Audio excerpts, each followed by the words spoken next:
examiner ces outils de responsabilisation. Merci beaucoup. Si vous me permettez, Président Obed, je vais m'exprimer là, en français. Comme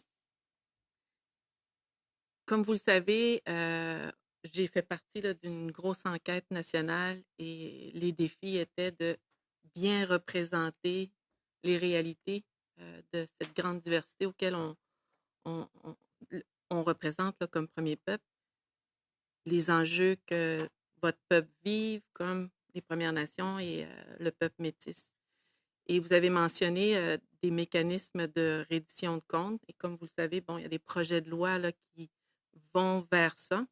Projets de loi qui nous amènent encore une fois tout le monde ensemble. Dans le meilleur des mondes, Président Obed, est-ce que les prochaines fois, on devrait plutôt présenter des conseils nationaux pour les Inuits, des conseils nationaux pour le peuple métis et pour les Premières Nations, où on doit garder cette formule de Pan-Canada, là, je dirais en français.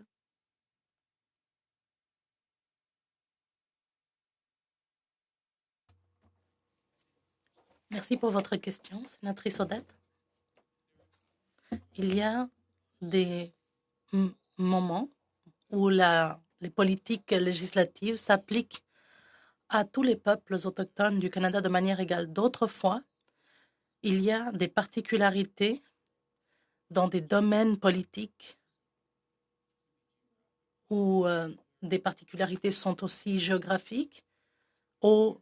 Les Premières Nations, les Inuits et les Métis ont des façons différentes d'interagir avec le gouvernement ou de s'attaquer aux questions politiques. Je vais prendre l'exemple de la loi sur les langues autochtones. Nous avions espéré que le gouvernement du Canada aurait des articles sur les langues inuites, métisses et des Premières Nations et qui seraient plus adaptés aux besoins de chacune des populations. Pour les Inuits, l'Inuktitut, qui est notre langue, c'est la langue majoritaire dans l'Inuit Nunangat. Ce n'est pas... Et cela relève de notre... de toute la compétence où la langue maternelle se trouve dans les 90%. Et le gouvernement fédéral n'a aucune obligation d'offrir des services dans notre langue, sur notre territoire, alors que notre langue est majoritaire sur notre territoire.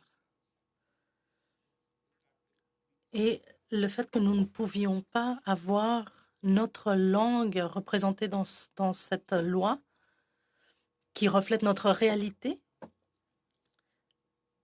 selon nous, était parce que d'autres langues autochtones dans ce pays sont en danger ou n'ont pas la possibilité d'être utilisées comme un mécanisme pour les services publics. Donc, nous, en tant qu'Inuits, avons souffert et nous souffrons des autres réalités, de la réalité des autres peuples.